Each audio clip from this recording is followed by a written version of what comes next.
Joined by Will Howard. And Will, you're getting set to play in the national championship. This was always the dream when you came to Ohio State. What's it like for you to be here and be getting ready for this moment? Yeah, man, I've been saying it's surreal. I got to pinch myself every day. I've said that really since I got here, though, man. So nothing's really a surprise to me anymore here at the Ohio State University, man. This is where we expected to be, and this is where we wanted to be. So, I'm blessed. I'm humbled, thankful to be here. But, like we keep saying, the job's not finished. What is it that you see in this Notre Dame defense that jumps out to you? I mean, they're a top 2 defense in the country here. I think that the thing that's so tough about them is how hard they play, and how much they're going to challenge you. Play in and play out. They don't take plays off, man. And I think that's one of the best compliments you can give another team is, man, those guys play hard. And I'd rather see a team that has all the talent in the world, but doesn't play hard than a team that and these guys have talent too. That's the thing. They got talent and they play hard. They play a little different than Texas did in terms of they're going to come up and challenge you and play a little more man. But I think we're going to have to go out there and play our best game. And I didn't expect to get to the national championship and have anything less than a huge challenge. So we're ready for it, man. We're excited, because this is a great team. You're someone who uses a lot of different things for motivation.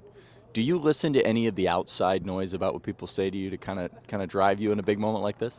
I try not to, but it does seep in a little bit. Obviously, people say things, and it feels like I just keep getting, nobody really wants to give me any credit, but I love that. Keep it coming, man.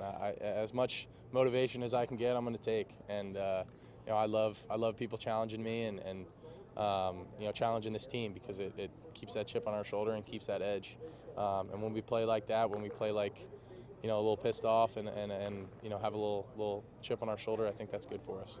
How have you guys handled being the favorite down the stretch here? I mean, it's been different than where you were just a month ago, and how have you kept that edge? Yeah, I mean, that's the thing, and that's the battle is that you can't treat it any differently than when you're an underdog or you have to attack it with that same chip and that same edge that you do when you're the underdog or when you're the attacker, and we want to always be on the attack, and never being the hunted, being the hunters. I feel like that's a mindset that we like to try and establish and just go out there and try and take the first punch. And I think we've done a good job of that. And I know that Notre Dame probably sees that, and they're going to try and come out and do the same thing. So it's going to be a great challenge, man. And they got a great team and got a lot of respect for them. So I'm just really excited. I want to ask about your and Jack's relationship. When you look at him and kind of where you guys come from, you say he's the leader of the defense, you try to lead the offense here.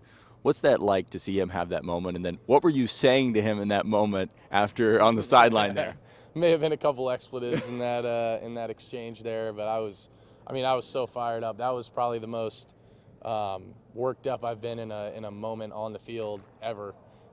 Just when he actually made the play and then going over and seeing him after it, man, I'm just so happy for him and him having that moment. And it just made too much sense, man. It was a storybook way to end that one, but like I said, we're not done. And I think you ask him, and all that stuff doesn't matter if we don't win this next one. So I'm excited that I get one more with these guys. Guy means the world to me, man. I wish I got more time with him, but we got 5-6 more days, so we're gonna soak it all in and enjoy it and not let it go to waste. Last question. What do you do between now and game time to get yourself mentally ready for the biggest game of your career? Man, I feel like a lot of it is just not change what we've been doing and continue to prepare like I have been. Man, try to prepare even harder and make sure that there's no stone left unturned before we kick this game off, and make sure that I'm the most prepared in the country and the most ready to play this game. And that's all I can do.